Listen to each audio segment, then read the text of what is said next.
gaaf lola shaawwee gaaf malkaa amaanaa waan diinni nu godhe maal jennee dubbanna dhakaa mukni booyee kan baddaa harannaa addaan cituu didee dhukaasni jabaannaan leenci bobbookkisee gamaa fi gamana kan aruuza fuudhee dhiisee ba'e mana kakka waluu cirrii leenci wareegamnaan abdoo waaqoo morkee leenci warra manna goota kumaatamaaf kan ta'e hoogganaa hayyuurraa dhalatee hundeen isaa jayna walirratti guuree lolchiistota diinaa kaan qabee kaan qalee cicciree walfaana gumaa gootowwanii tan gaafa haranna akkanatti baase leenci ni yaadanna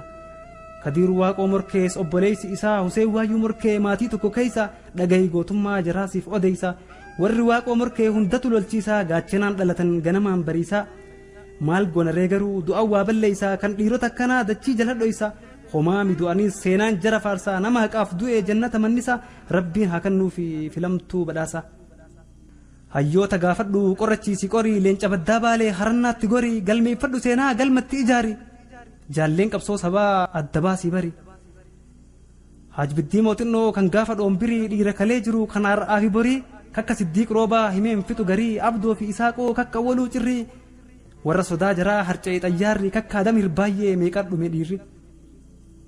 akka goonni laafee duubatti hin deebine dhiira dubbiin isaa nama raaftu onne kakka Huseen saatanaa seenaan hin daganne kan rabbiin hayyummaaf gootummaa isaaf kenne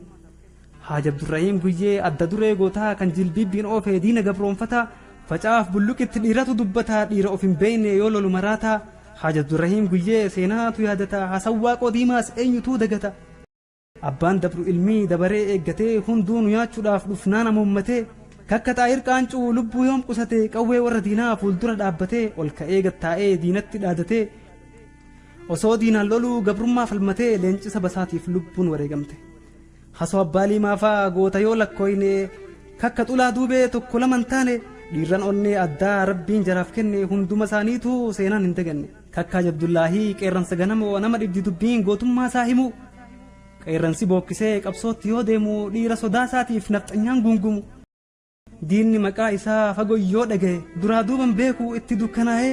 qeerransi ganamoo yoo ba'u kurfaa'ee leencuma fakkaataa gaachanni sonaa'ee gaaf baddaa harannaa diinni marsayaa'ee Abdullaahi ganamoo dhaadatee ol ka'ee gootowwan akkasaa dhiirranii wal ga'ee takka lama jedhee dhukaasee lakkaa'ee reeffa nafxanyootaa walirra takkaa'e nan saboo fi goobbaa sheedamiif quxalee gootowwan akkasaa hedduu wajjin duule dhiironni Oromoo qabsaa'onni baalee kakka abbaa xiiqoo leenci leenca caale akka Aadam Tobbee shi Aadam Gootaallee Haajiyaasan Leencoo kan diina haleele Haajumar Qeebaloo Haajiyaasan Xefoollee Birmajii ilmiifaa eenyutu wallaale kakka Abdaa Garaadoo hin hafne tokkollee galatoo dheekkamaa hunduu walii galee kakka Huseen Darmoo diinota qaqqale